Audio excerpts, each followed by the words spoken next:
Genesis 18. The Lord appeared again to Abraham near the oak grove belonging to Mamre. One day, Abraham was sitting at the entrance to his tent during the hottest part of the day. He looked up and noticed three men standing nearby.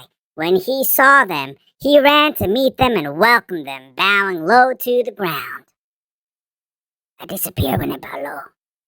"My lord," he said, "if it pleases you, please stop here for a while. Rest in the shade of this tree while water is brought to wash your feet. And since you've honored your servant with this visit, let me prepare some food and refresh you before you continue on your journey."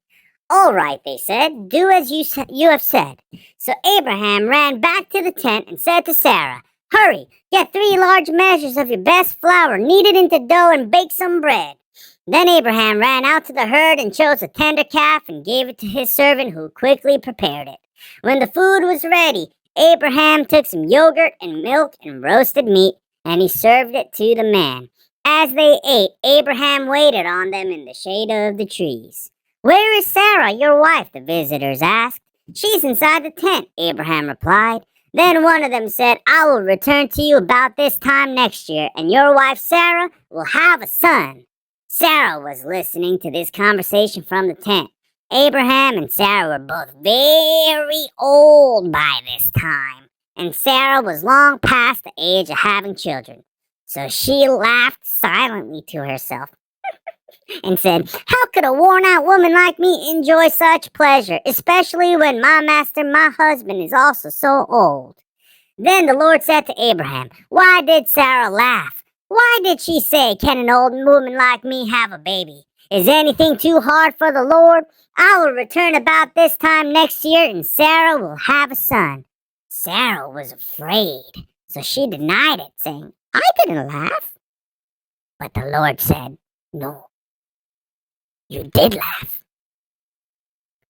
Then the men got up from their meal and looked out toward Sodom. As they left, Abraham went with them to send them on their way.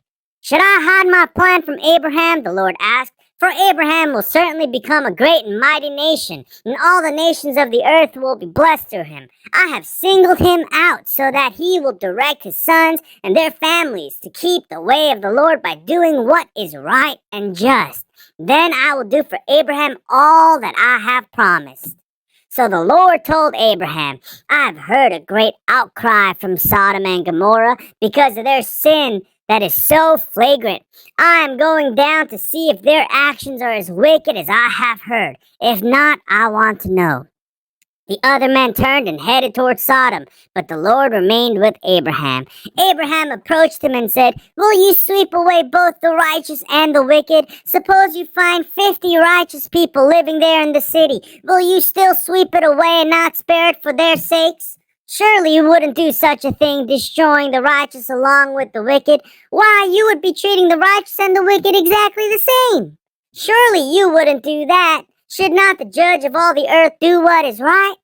And the Lord replied, "If I find 50 righteous people in Sodom, I will spare the entire city for their sake."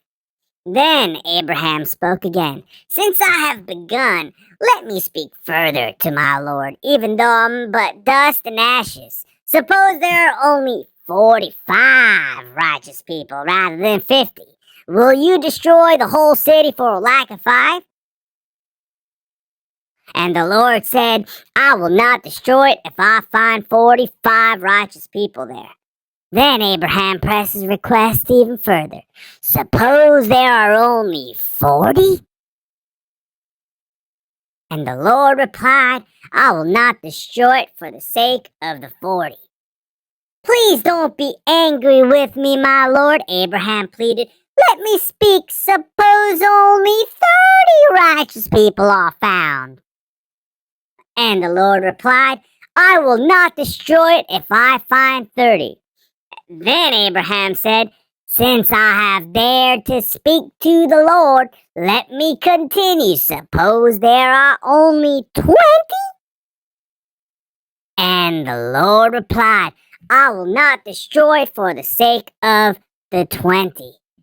Finally, Abraham said, "Lord, Please don't be angry with me if I speak just one more time. Suppose only 10 are found there. And the Lord replied, Then I will not destroy it for the sake of the 10.